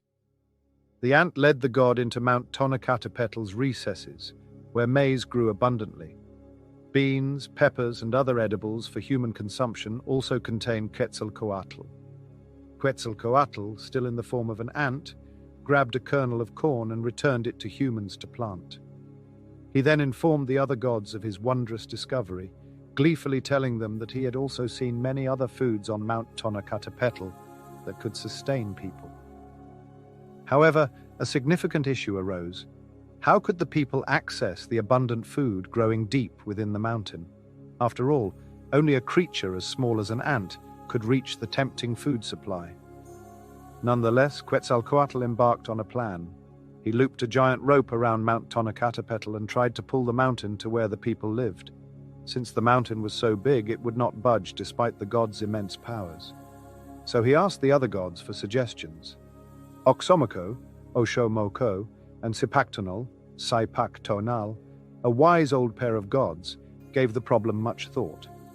They decided that the answer was to break open the mountain, allowing men and women to have simple access to the food inside.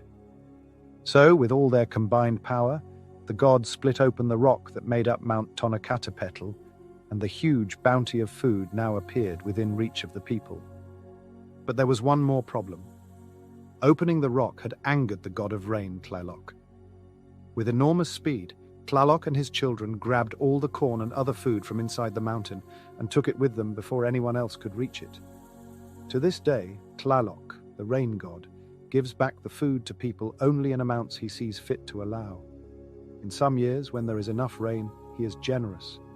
Other times, when there is too much rain, he teases the people with an overabundance of food, which rots before their eyes. When there is too little rain, Tlaloc acts selfishly by causing a shortage of the people's staple food. Although people now had food to keep them alive, the gods felt something was missing. Human beings worked and survived, but nothing seemed to bring immense happiness to their lives. What could be done? Quetzalcoatl felt they needed something stronger in their diets. He decided to contact the beautiful young Mayahuel, the Maguey goddess. Mayahuel lived in the sky with her evil grandmother, a tzitzit, a female demon who shapes into stars and represents evil in the world. Every morning, Mayahuel's grandmother and her sister Zitzimime threatened to destroy the world by battling the sun. Mayahuel and her grandmother were sleeping when Quetzalcoatl arrived at their house. He woke Mayahuel and convinced her to come with him to Earth. When they reached Earth together, they formed a large two-limbed tree, each branch becoming a tree. When the grandmother awoke, she discovered that her precious Mayahuel was missing. Anger, she asked the rest of the Tzitzimime to lead her to Earth to find her granddaughter. The evil star demon zoomed to Earth and immediately found the tree where Mayahuel and Quetzalcoatl hid. Just as the demons arrived, the tree broke in half, and the branches fell flat on the firm ground. Outraged at her granddaughter for running away, Mayahuel's grandmother viciously attacked the branch, breaking it into pieces. Then she allowed the other Tzitzimime to further demolish the branch, before eating parts of Mayahuel. When finished, the Zitzimime returned to their home in the sky. Quetzalcoatl transformed into his usual godlike form, unfazed by the Zitzimime. To make a simple grave, Quetzalcoatl buried Mayahuel's bare bones in a spot on Earth. From her burial site, the first maguey plant grew. The maguey plant produced the first pulp. How did Quetzalcoatl first attempt to get the corn growing inside Mount Tonatiuh to the people? He tied a giant rope around the mountain and tried to pull it to where the people lived. How did the gods finally give the people access to corn and other foods growing inside the mountain? The gods used their powers to split open the mountain. How does this story explain why different amounts of rainfall occurred during different years today? Tlaloc, the god of rain, became furious when the mountain split open. He and his children collected and stored all the mountain food, which he then returned as he wished. Why did Quetzalcoatl decide to contact Mayahuel? He felt people needed something in their diets to make them happy. Quetzalcoatl believed that Mayahuel could help him learn what that might be. What significance does the tree with two limbs have? Mayahuel and Quetzalcoatl created the tree and turned themselves into two branches to hide from Mayahuel's grandmother and the other Tzitzimime. From what spot did the first maguey plant grow? Mayahuel's burial site. Music was essential to the Aztecs, who claimed the gods had a major role in bringing it to the people. According to the following Aztec myth, it took two gods commonly at odds with each other, Quetzalcoatl and Tezcatlipoca, to work together to take music from its home in the heavens and bring it to earth. As we do today, the Aztecs used music in every part of their lives, from solemn religious ceremonies to joyful leisure times. For the Aztecs, finding a time of day when music wasn't calming or exciting was harder. Aztec ceremonies often involved singing and dancing. Professional orchestras accompanied professional singers and dancers during and after religious events, earning the Aztecs' respect. Their instruments, made from stone, wood, seashells, and squash gourds, included flutes, horns, whistles, and drums. The singers and dancers performed while the orchestra played in the background, and often the dancers served as musicians. They wore natural noisemakers on their clothes, such as rattles made from bones and seashells. As they danced, these materials sounded like percussion instruments. Musicians also rendered their melodious sounds at feasts and banquets, many of which took place immediately following serious religious ceremonies. Sometimes musicians performed music solely to amuse guests at a special event. At other times, people used flutes and drums to set the scene for plays and poetry readings. Indeed, music was so beloved that some nobles and other wealthy people kept private orchestras in their homes. However, when the Spanish invaders came in 1520 AD, the ninth Aztec king, Montezuma II, needed more patience for imperfect musicians. He reportedly sentenced any singer who could not maintain the correct key, or any musician who skipped a beat. The Aztecs originally wrote the myth, the creation of music, as a poem, with a rhythmical and lyrical cadence, similar to a song's lyrics. The gods agreed that the fifth and current worlds were beautiful places. Huitzilopochtli, the earth monster, had magnificently transformed its many parts into the most beautiful sights. There were vibrant flowers, gushing rivers, lush woods, and refreshing streams. This new earth was also home to majestic mountains and rambling meadows. There were truly enough natural marvels for all the people of Earth to enjoy. The gods enjoyed the sights too, until one day when Tezcatlipoca looked around the earth and complained that something was missing. Animals could roar and people could talk, but there was no music. Tezcatlipoca said that music could delight the soul like nothing else. So Tezcatlipoca set out to find a way to bring music to the world. His first task was to contact Quetzalcoatl to see if the powerful god could assist him. At that time, the feathered serpent god had transformed into a wind. The sound of blowing leaves and creaking tree limbs let Tezcatlipoca know that Quetzalcoatl, in the form of wind, was on his way to see him. When Tezcatlipoca found Quetzalcoatl, he asked him to embark on a special trip to begin at the ocean's edge. Quetzalcoatl would find 3 of Tezcatlipoca's servants there: Water Woman, Water Monster, and a third servant named Cane and Conch. He would need to instruct the 3 servants to construct a bridge connecting him to the sun, the home of talented musicians and singers. Once he had entered the house of the sun, Quetzalcoatl could select the best musicians and singers and bring them back to their new home on Earth. Quetzalcoatl followed the instructions. At the beach, he found the 3 servants Tezcatlipoca had mentioned. The trio successfully built the bridge to the sun's house, and Quetzalcoatl climbed the bridge until he reached the sun. Upon arriving in this new land, Quetzalcoatl found musicians of all stripes, each wearing a different uniform that reflected his specialty. The musicians who played lullabies and songs for small children wore white clothing. Wandering minstrels performed their music amid the clouds. Music makers who bathed in the warm rays of the sun while playing their flutes dressed in sparkling yellow. Others, who liked to play musical love stories, donned clothing that was as red as a big, juicy cherry. Quetzalcoatl noticed that no musicians were wearing dark or depressing colors. The reason for this was straightforward. The House of Sun was not playing any sad songs. Sun loved all of his musicians and didn't want to lose any.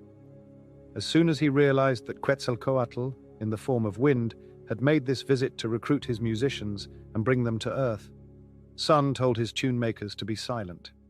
Quetzalcoatl or wind couldn't find them if they didn't make a noise. The wind called for the musicians to come to Earth, yet they made no sound. He ordered them to follow him repeatedly, but they did not play a single note or move even one step. Back on Earth, Tezcatlipoca was so angered by the musicians' disobedience that he scared them into leaving the House of the Sun. With all his power, Tezcatlipoca turned the skies into a raging mass of black clouds, lightning, and thunder. The sinister, dark storm clouds first surrounded the sun, then swallowed it. Again, the wind urged the musicians to come with him, and they flew towards him this time. The wind gently caressed the musicians as he carried them to earth, protecting them in his arms. Everyone welcomed the musicians, including people, animals, flowers, and trees. Once on Earth, the songcrafters taught everyone to play soothing music. However, humans were not the only ones who learned the musicians' secrets. The world also heard music from birds chirping, the roar of ocean waves, and the rushing waters of a mountain stream. From then on, music of all kinds would inspire, soothe, entertain, energize, and calm all the beings on Earth. When Quetzalcoatl says, "Earth is sick with sadness," what does he mean? He means there is no music of any kind to fill the silence on Earth.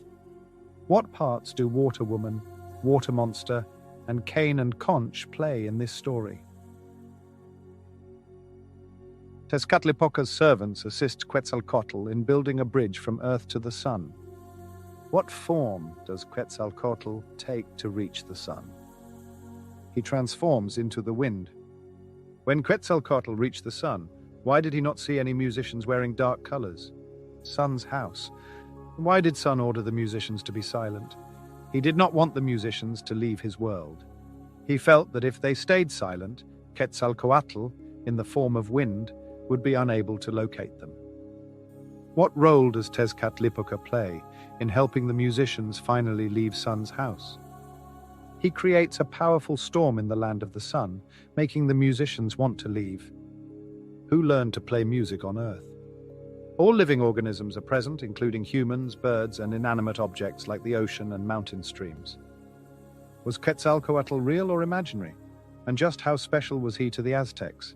Quetzalcoatl grew out of a combination of myth and fact. He was most likely a real-life leader, such as a priest or king, who gave the Aztecs laws and rules to live by. In the 10th century, a ruler of the Aztecs' ancestors, the Toltecs, was named Quetzalcoatl. Scholars may argue whether Quetzalcoatl was one man or many, whether he was native to the Americas or a foreigner, whether he lived in one century or another. However, they all agree that his myth left a powerful, lasting impression on the major cultures of Central America. His special name, derived from the radiantly beautiful Quetzal bird, reflects Quetzalcoatl's importance. The Aztecs passionately valued all feathers, but the Quetzal plume held a special place in the Mexican imagination. The shy male bird that grew the two long curving tail feathers was a rare sight, living deep in the remote rainforest to the south. The feather filaments are light, long, and glossy, so the smallest movement makes them shimmer. And the color, a gilded emerald haunted by a deep singing violet blue, is extraordinary. One of those visual experiences quite impossible to bear in mind, so that each seeing is its own small miracle. This episode is brought to you by Fox One. Watch all 104 matches of the FIFA World Cup live in 4K for just $19.99 a month, with 3 days free. Build your own multi-view, choose up to 3 streams, and follow player spotlights. Stay on top of every moment with live stats, highlights, and instant replays. The FIFA World Cup, streaming live on Fox One. Offers are subject to change. See fox.com for complete terms and conditions. Need a laptop that's built to perform and designed to last all day? Select Windows 11 PCs starting at $499.99 are now at Best Buy. Learn more at bestbuy.com. Best Buy. Imagine that.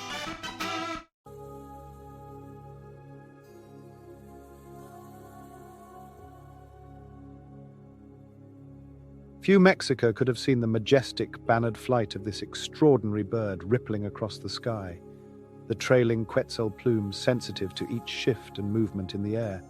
But even in stillness, their import was clear.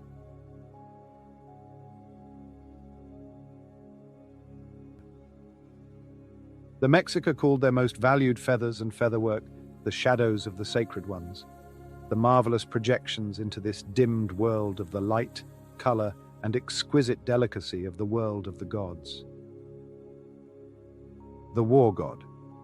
One of the Aztecs' holiest sites was a hill called Coatlicue. That mystical mountain was located near an ancient Tolan city, about 60 miles northwest of present-day Mexico City. Every year, the Aztecs made a pilgrimage to Coatlicue, where they feasted in honor of their god Huitzilopochtli, whom they believed had been born on the hill. Huitzilopochtli, who became the Aztecs' patron god, represented all the traits a soldier should have. He was courageous, in superb physical condition, and always victorious in battle. His name comes from two Aztec words, Huitzilin, which means hummingbird, and epical, which is the word for both left and south. So the god's name probably meant the hummingbird of the south. In addition to being the Aztecs' god of war, Huitzilopochtli was a shield and protector for his people. Huitzilopochtli watched over them and guided them to their promised land. He assured his people that if they followed his instructions, they would discover a place of unlimited sustenance and become a powerful nation. That place was to become the shining Aztec city of Tenochtitlan, which they built on an island in the middle of shimmering Lake Texcoco. When the Aztec civilization flourished, the island city's population was about 250,000, equal to that of a medium-sized American city today. Visitors entered Tenochtitlan by dugout canoe or foot across one of 3 extended causeways. A series of canals and streets laid out the city proper. The Spanish invaders referred to Tenochtitlan as the Venice of the New World, due to the canal's presence, which reminded them of the historic city of Venice, Italy, also laced with canals. The main square was in the center of Tenochtitlan. Aztec royalty lived in palaces surrounding the square, while commoners made their homes in small cottages on the outskirts of the city center. The large Tlatelolco market, Tlatelolco, was located north of the square. Dominating the city skyline was the pyramid-shaped Great Temple. The temple was only open to nobles. The Great Temple dedicated its southern side to Huitzilopochtli, while the north honored Tlaloc, the rain god. The Aztecs placed their prisoners of war over a sacrificial stone by the temple's southern steps to have their hearts torn out. The Aztecs then tossed their bodies onto the base of the temple steps. To the Aztecs, the main temple symbolized the magical mountain called Coatepec, where Huitzilopochtli was born. Coatlicue, was an honest woman who lived in the shadow of the mountain called Coatepec. Coatlicue had a daughter named Coyolxauhquil, an evil daughter named Malinalxochitl, and 400 sons, collectively known as the Sentzon Huitznahua, Sentzon Huitznawa. One day, while working and performing religious rituals in a ravine near Coatepec, Coatepec noticed a mysterious ball of feathers on the ground. She was fascinated by this odd, supernatural gift that seemed to have fallen from the heavens. Coatlicue suddenly wanted to keep the ball of feathers, so she picked it up and tucked it under her clothes. She held the feathers close to her body. Coatlicue did not realize that the ball of feathers was magical and had impregnated her. Within months, her grown children noticed that their mother's belly was growing larger and larger. They insisted on knowing who the father was. When Coatlicue could not give them an answer, they became furious. They believed their mother had betrayed their family and deserved death as a punishment.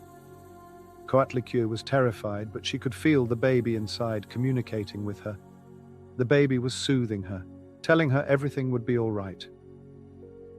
When the time came to give birth, Coatlicue climbed to the summit of Coatepec. Still enraged, her children followed her to the mountain summit to kill their mother. However, the baby was born just as they reached the summit of Coatepec. He was named Huitzilopochtli. It was clear that he was no ordinary baby.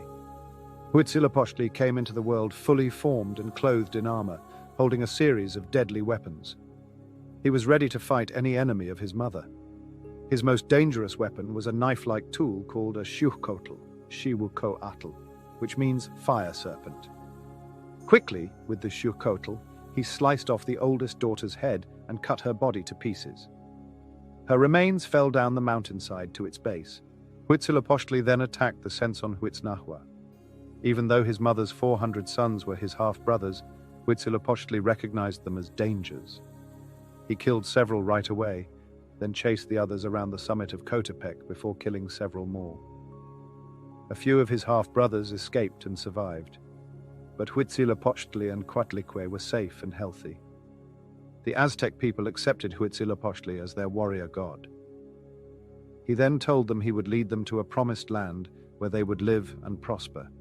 He said, "Here I shall bring together the diverse peoples, and not in vain, for I shall conquer them, that I may see the house of jade, the house of gold, the house of Quetzal feathers, the house of emeralds, the house of coral, the house of amethysts, the sundry feathers, the lovely cotinga feathers, the roseate spoonbill feathers, the trogon feathers, all the precious feathers, and the cacao of variegated colors, and the cotton of variegated colors.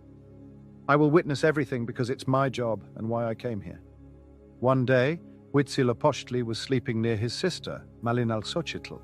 As she slept, Huitzilopochtli awoke and left to start his journey to lead the Aztec people to their new promised land. Malinalxochitl woke up and noticed her brother had left her. Her heart was filled with anger towards her brother. She led her followers to a mountain named Tezcatlipoca, where she gave birth to a son called Copil, K-O-H-P-I-L.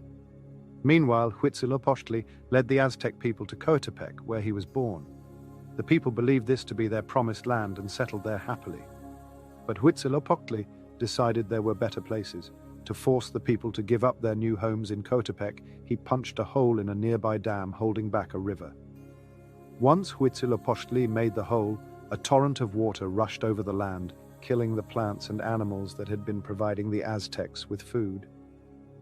So Huitzilopochtli led the people on another journey, this time to Tezcatlipoca. At Tezcatlipoca, Huitzilopochtli met his nephew Copil, who had grown up to be even more evil than his mother. The uncle and nephew battled until Huitzilopochtli chased Copil to Tepetzinco. Here, Huitzilopochtli captured and killed Copil, cutting off his head and tearing out his heart. He gave his nephew's heart to a servant and ordered him to throw it away in a forest of reeds.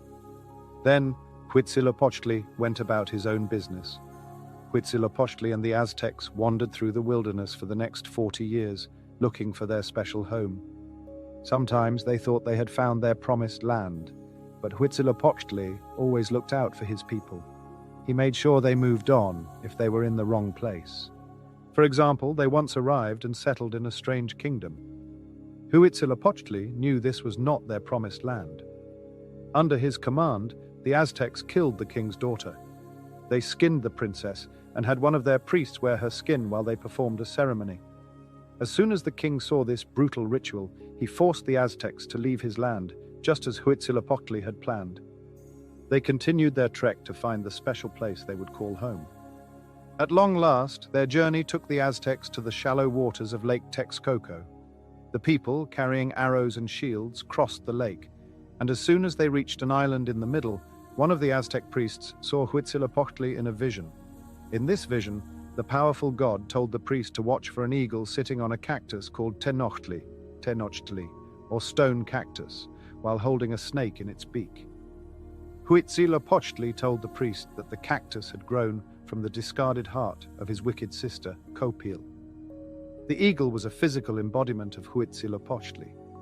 The priest and his followers proceeded onward in search of the vision. Then, next to some marsh grasses near a spring, they saw an eagle eating a serpent sitting atop a cactus. The story continues. And when the eagle saw the Mexicans, he bowed his head low.